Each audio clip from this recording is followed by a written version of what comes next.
맞습니다. 김종무 소장입니다. 오늘은 불꽃 같은 정열의 사람 ENFP 유형에 대해서 같이 보겠습니다. ENFP 유형들을 보면 아주 열정적인 사람이죠. 작가, 외교가, 영원한 청춘이다, 이런 별칭들이 있습니다. 불꽃 같은 여인, 불꽃 같은 남자. 불꽃놀이 가보면 휘황찬란하고 아름답죠. 단순히 탄성을 자아나게 하지만 오래가지 않는 그런 아쉬움이 있죠. ENFP 유형의 모습이 불꽃 같지 않나, 이라는 생각이 들었습니다.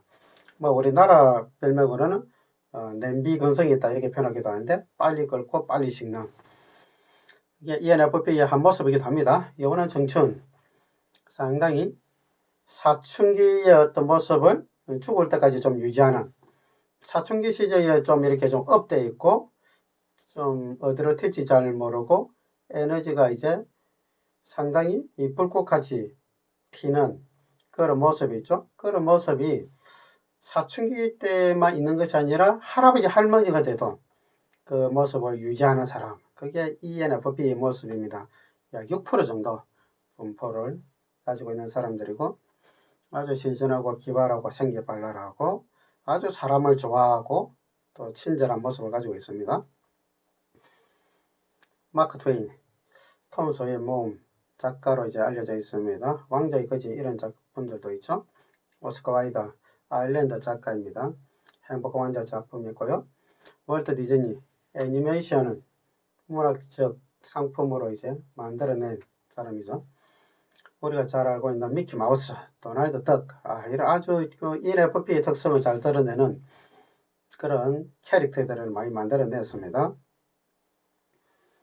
그래서 캐릭터의 산업화를 만든 개척가인 아주 상상력이 뛰어난 사람이고, 또 디즈니 월드를 이렇게 만든, 그래서 어린아이들에게 꿈을 심어준 그런 사람이죠. 로빈 윌리엄스, 죽은 시인의 사회, 거기에서 참 감동적인 연기를 한 그런 모습이 있죠. 막판에 지병으로 인해서 좀 결론이 좀 좋지는 않았지만 정말 많은 사람들에게 좋은 연기를 보여준 그런 배우였습니다. 비긴 어게인에서 키아라, 산드라 블록, 제니퍼 애니스톤, 살바도르 달리라는 초현실주의 화가, 이런 사람들이 ENFP 유형이다, 이렇게 이야기합니다. 좀 기발하고 좀 색다르면서도 아주 내면을 깊이 지향하고 의미를 찾아가고 인생에 대해서 고뇌하는 그런 캐릭터가 ENFP 모습입니다. 열정적이고 창의적이고 공감을 아주 잘하고 상상력이 풍부하고 다재다능한 그런 모습을 가지고 있습니다. ENFP 유형들에게 이제 느낄 수 있는 것은 아주 열정적이라는 거고, 또 사람들에게 굉장히 공감을 잘하는 모습이 있다는 특징이 있습니다.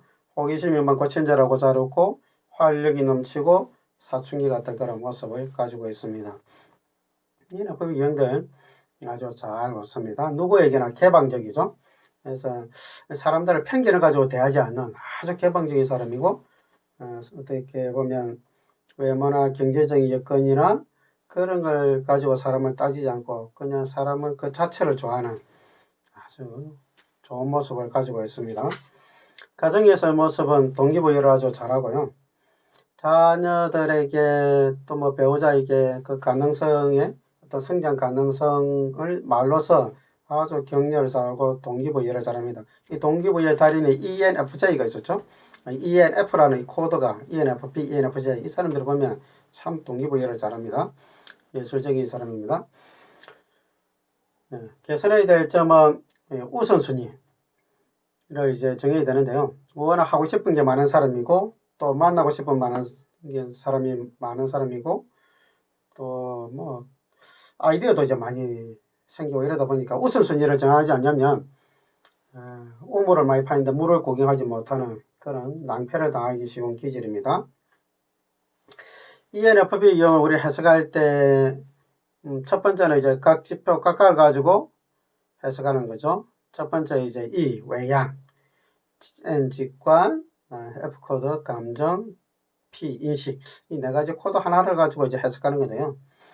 하나씩 보면 이 외향들은 외향이니까 에너지가 바깥으로 흐른다, 이 뜻인 거죠. 에너지가 바깥으로 흐르는 사람들은 내향에 비해서 말과 행동이 빨리 나오는 사람들이죠.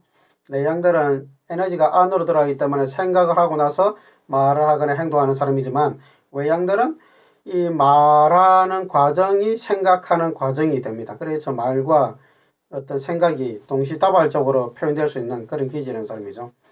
그래서 외향들은 말을 못하게 하면 이 생각이 제대로 안 되는 사람이다, 이렇게 표현하기도 합니다. 이 말을 통해서 생각을 정리하는 사람이니까, 이렇게 보면 말을 많이 하면 할수록 생각이 훨씬 더 잘 정리될 수 있는 사람들인 거죠. 두 번째, 이제 직관. 에너지가 이제 바깥으로 나가면서 직관이 상상적인 정보를 받아들이고 가능성의 정보를 받아들이고 의미지향적인 정보를 받아들이는 사람이니까, 그 정보 받아들인 그 상상적인 것을 말로 해버리는 거죠. 그리고 이제 가능성에 대한 것들을 말로 해버리는 거죠. 그래서 EN, FP 유형들이 말하는 것들을 보면 굉장히 엉뚱한 그런 이야기들을 툭툭 던지는 경우들이 꽤 많이 있습니다. 그래서 현실적인 정보가 아닌 아주 미래지향적이고 상상적인 정보가 아주 많이 솟아나고, 많이 솟아나는 걸 그냥 감추지 않고 이야기하는 그런 사람들이, 그죠? 그리고 이제 F코드, 관계지향적으로 의사결정합니다. 관계지향적으로 의사결정한다는 것은 다른 사람을 배려하는 거고, 어떻게 보면 내가 원하는 것보다 다른 사람과 이렇게 연합해서 서로 좋은 관계 속에서 가는 그런 의사결정을 하려고 하는 그런 의사결정이 중요한 사람이죠. 그리고 이제 P, 행동 태도는 아주 개방적인 생활 태도를 가지고 있는 사람입니다. 마감을 빨리 하지 않고 더 다른 정보들이 있지 않을까, 호기심을 가지고 이것도 개방해서 보고 저것도 개방해서 보고 꼭 이래야 된다, 꼭 저래야 된다, 이런 것이 아니라 이럴 수도 있고 저럴 수 있다는 그런 생활 태도를 가지고 있는, 어떻게 보면 상당히 자유로운 모습을 가지고 있는 게 P 인식행위죠. 하나하나가 이제 조합이 돼서 우리가 ENFP다 이렇게 이제 이야기하는데요. 하나 여러분들이 보셔야 될 게, 첫 번째 외양, 내양, 첫 번째 에너지가 굉장히 중요합니다. 이 E는 두 번째 N에도 영향을 미치고 F에도 영향을 미치고 P에도 영향을 미칩니다. 그래서 E라는 이 에너지는 직관의 상상력을 가지고 아이디어를 받아들인 것을 외양이니까 말을 하고, 또 상상력을 가지고 또 행동을 하려고 하겠죠. 그러면 뭔가 가능성이 딱 보이면 10%, 20%의 가능성이 보이면 이 대단한 가능성으로 보인다고 말을 한단 말이에요, 주변 사람들에게. 또 이거 하면 뭔가 성공할 것 같은 게 보이면 그걸 해보고 싶단 말이에요, 행동으로. 그래서 이 애들은 상당히 많은 것들이 내 가능성으로 다가오니까 많은 것들을 시작하게 됩니다. 그래서 이거 하고 싶어서 견딜 수가 없어요. 50%, 60% 가능성만 보이면. 근데 반대 기질인 IS 계열의 사람들은 90%의 가능성이 있어서 10%의 부족한 게 보이면 그걸 생각을 해서 검토를 해서 정보를 받아들여서 이 10% 때문에 망하지 않도록 하려고 엄청 노력하는데, 이 애는 50%의 가능성만 있어도 그것이 막 열정으로 서서 시작을 해버리니까 아주 불안해 보이기도 합니다. 그리고 이제 F코드는 의사결정할 때 관계적으로 의사결정하는데, 그걸 다른 사람에게 배려하는 것들을 말로 하거나 배려하는 것들을 행동하겠죠. 그러니까 굉장히 먼저 다가가서 친절하게 사람들을 대하고 친절한 말을 하고 도와주고 이런 것들을 즉각적으로 하는 거죠. 그냥 내가 도와줘야지 이런 것이 아니라 저 사람 뭔가 필요하네 가는 겁니다. 그리고 이제 N이라는 코드가 가능성인데 사람에 대한 가능성을 보는 거죠. 사람들의 가능성을 보면 바로 가서 이렇게 해주는 겁니다. 그리고 이제 P, 행동양식이 개방적인 행동양식을 가지는데, 그 개방적인 행동양식 가지고 이제 말을 하고 행동을 하니까 이것도 이제 가서 해보고 저것도 해보고 마감 안 해요. 또 저것도 해보고 마감 안 해요. 또 이것도 해보고 마감 안 해요. 또 이것도 해보고 마감 안 해요. 그러니까 많은 것들을 개방해 놓고 시작을 했는데 마감하는 거는 별로 관심이 잘 가지 않는 거죠. 그래서 엄청나게 내 호기심을 발휘하는 것들에, 재미있을 것 같은 것들에 가서 쭉 해보는 그런 것들이 이제 많아집니다. 그리고 이제 이 코드에서 보면 N과 P는 요인간 상관을 보면 점 5의 정책 상관을 가지고 있습니다. 이게 N은 가능성, 정해지지 않는 거, 구체적이지 않는 거, 상상적인 정보, 그걸 가지고 P, 정하지 않고 역시 개방해 놓고 자유롭게 내버려 두고 하는 거죠. 뭐 유연성이 있는 생활 태도를 가진 거잖아요. 그래서 N과 P가 만나면 정보도 개방적으로 받아들이고 생활 태도도 아주 개방적인 생활 태도를 가지고 있어요. 그러면 NP는 아주 자유로운 생활 태도를 가지고 있는 사람이 되는 거죠. 달리 이야기하면 아주 자유로운 영혼입니다. 얽매이지 않는 거죠. 모든 것이 가능한 거예요. 웬만한 것들은 막 이렇게 차단하지 않는, 이것도 가능하겠다, 저것도 가능하겠다, 이런 태도를 이제 가지고 있기 때문에 이 자유로움이 상상력을 가지고 있기 때문에 한계가 없는 그런 자유로움을 가지고 있겠죠. 그래서 한계 없는 자유를 추구하는 사람, 이게 N과 P의 이제 속성이죠. 그래서 ENFP 유형의 사람들은 N과 P 점수가 높은지 아니면 F 코드가 점수 높은지에 따라서 이제 달라지겠죠. F 코드가 점수 높으면 관계를 중요시하는 사람이고, N과 P가 점수 높은 사람은 관계보다는 이 자유롭게 사는 것이 더 중요한 사람, 이렇게 이해하는 것이 좋습니다. 그 다음에 이제 두 번째 해석 방법은 주기능과 열등기능을 가지고 해석하는 겁니다. ENFP의 주기능은 N을 바깥으로 쓰는 사람이다, 이렇게 이야기합니다. 직관을 바깥으로 쓰는 사람. 부기능은 옆에 있는 F 코드를 이제 안으로 쓴다. 3차 기능은 T를 또 바깥으로 쓴다. 열등기능 S를 안으로 쓴다. 이렇게 에너지 방향을 이제 지그재그로 쓰게 돼 있다. 이렇게 써서 이제 균형을 이룬다. 이런 설명을 하는데, 이거 진짜 근거 없는 이야기입니다. 진짜 그럴듯한 이야기인데, 세상에 그럴듯한 이야기들 중에 진실이 아닌 것들이 아주 몇 가지가 있죠. 몇 가지가 아니라 꽤 있는데 그 중에 하나입니다. 이거 근거도 없을 뿐더러 증명도 할 수 없는 이론이고요. 맞지도 않습니다. 제가 보면 외양은 주기능 뿐만 아니라 여기 나와 있는 이 부기능도 외양의 에너지를 영향을 받기 때문에 다 바깥으로 쓰는 사람이다, 이렇게 이해하시는 것이 더 합리적입니다. N을 바깥으로 쓰는 사람들은 변화와 가능성에 대한 열정과 통찰을 가집니다. 사람과의 관계가 있는 F코드가 부기능이니까 다른 사람에 대한 가능성을 이제 많이 보는 거죠. 다르게 하면 사람에 대한 가능성을 많이 봅니다. 저 사람 이거 좀 도와주면 잘 될 것 같은데, 저 사람은 이게 장점인데 이 장점을 제대로 발휘하지 못하고 있구나.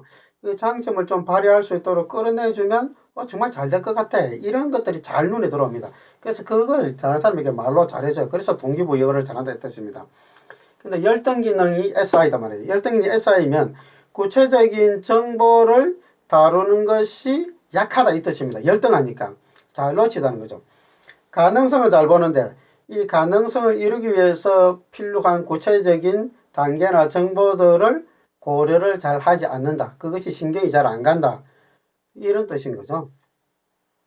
그래서 ENFP 유형들의 마음을 잘 표현하는 노래, 연희의 열정, 사랑하고 싶어서 사랑받고 싶어서, 어떻게 보면 일반적인 사랑이 아닌 가심 터질 듯한 열망하는 사랑 때문에 목숨 거는 사랑, 가지지 못하면 참을 수 없고 보고 싶을 때 못 보면 눈물고 많은 화라사처럼 터져오르는 그런 사랑. ENFP의 사랑, 어떻게 보면 굉장히 첫사랑과 같은 그런 사랑이죠. 가슴 터지는 타오르는 불꽃 같은 사랑. 그래서 ENFP 유형들이 사랑에 빠지면 저 사람은 진짜 나의 완벽한 사람이야. 그래서 그런 사람들 많이 봤습니다. 그래서 이제 하다 보면 나중에 이제 식어서 이혼하는 그런 사람들 꽤 많이 봤습니다. 주기능과 열등기능이 우리 볼 때 자신의 주기능을 잘 쓸 때는 변화와 가능성에 대한 열정과 통찰력을 잘 가지는 사람들인데, 이 주기능을 또 역기능적으로 쓸 때가 있습니다. 경직되게 사용할 때가 있단 말입니다. 왜 경직되게 사용하냐면 과유불급, 주기능을 너무 과하게 쓰면 이게 경직되게 사용되게 있습니다. 그럼 왜 주기능을 과하게 쓰냐? 이 열등기능을 존중하지 않으면 주기능을 과하게 쓰게 되어 있어요. 열등기능을 인지하지 않고, 열등기능을 존중하지 않고, 열등기능을 개발하지 않고, 열등기능을 고려해서 자기 주기능을 쓰지 않으면 주기능이 과하게 쓰게 나가는 거죠. 주기능은 엔진과 같아요. 이 열등기능은 이 브레이크와 같습니다. 엔진이 좋으면 좋을수록 같이 좋아야 될 게 브레이크죠. 브레이크가 엔진을 잡아주지 못하면, 출력을 잡아주지 못하면 결국 가서 들어박아서 이제 사고가 나게 되겠죠. 세상의 이치가 다 그렇죠. 잘 보면 비가 좋은 것이지만 비를 너무 과하게 내리면 비가 홍수가 나서 피해를 일으키죠.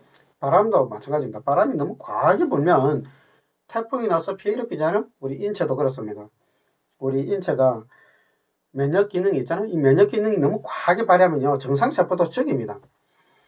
암이란 존재도 그렇잖아요. 암이 세포가 성장 어떤 한계점이 있는데 그 한계점을 벗어나서 계속 세포 분열을 해서 계속 성장하면 그게 암이 되잖아요. 그래서 사람을 죽이게 되는 거죠. 자, 변화와 가능성에 대한 열정과 통찰을 과하게 사용해서 브레이크가 작용을 못하면 어떻게 되냐? 자신의 비전을 타인에게 강요하거나 맹목적으로 이제 주장하게 되어 있는 거죠. 나의 비전, 나의 가능성이 맞다, 틀림없다 하면서 다른 사람들에게 강요하게 되고 그걸 막 벌리고 다른 사람들이 ISTJ나 ISFJ 같이 S를 안으로서는 죽이는 간 사람들이 그렇게 해서는 결과가 나오지 않는다고 아무리 이야기하고 구체적인 정보를 갖다 줘도 그런 것들은 무시해버리고 그런 일들이 일어나게 되겠죠. 그리고 이제 마지막 태도지표가 있는데요. E와 P가 첫 번째 마지막 코드가 태도지표죠. 중간에 있는 N과 F 코드는 심리적 기능입니다. 두 번째가 인식 기능, 세 번째가 판단 기능. 심리적 기능은 융의 이론이죠. 그래서 융의 이론은 ENF까지입니다. JP는 마이어스가 추가시킨 거죠. 그럼 JP를 왜 마이어스 모녀가 추가시켰냐? 융의 이론을 만나기 전에 마이어스가 사람들을 행동을 관찰해서 만든 유형이 있어요. 그 유형이 JP 코드에 해당하는 유형이 있었습니다. 그렇게 해서 이제 20년 동안 연구를 했었는데 나중에 융의 이론을 만나고 나서 자기가 가진 이 관찰을 사실은 이제 엎어버린 거죠. 버리고 융 쪽으로 이렇게 돌아서서 융의 이론을 가지고 사람을 알 수 있는 검사지를 만들고 이렇게 했는데 그때 아쉬웠던 게 자기가 관찰해서 분명히 JP 코드에 해당하는 사람들이 있었는데 그게 없는 것이 너무 아쉬워서 추가한 거죠. 그래서 융의 이론은 8가지 이론을 만들었는데 JP 코드가 추가되면서 16가지 유형이 되어버린 거죠. 그리고 이제 EP니까 외향이니까 에너지가 바깥으로 흐르고 말도 하고 행동하는데 개방적인 태도를 가지고 있어 마감 안 한다 그랬죠. 그래서 여러 가지 활동을 많이 한다 그랬죠. 그래서 상당히 많은 활동을 하고 새로운 것들을 시도하지만 어떻게 보면 활동은 많은데 결과물은 그렇게 많지 않은 이런 행동 특성이 이제 되기 쉽습니다. 직업들 보면 배우, 기자, 정치가, 교사, 작가, 변호사 이런 직업들이 있습니다. 특별히 보면 앞에서도 봤듯이 작가들이 굉장히 많이 있습니다. 그만큼 이제 상상력과 이 어떤 가능성이 잘 조합된 그런 작품들을 쓰는 거죠. 오늘은 ENFP 유형에 대해서 같이 좀 봤습니다. 감사합니다.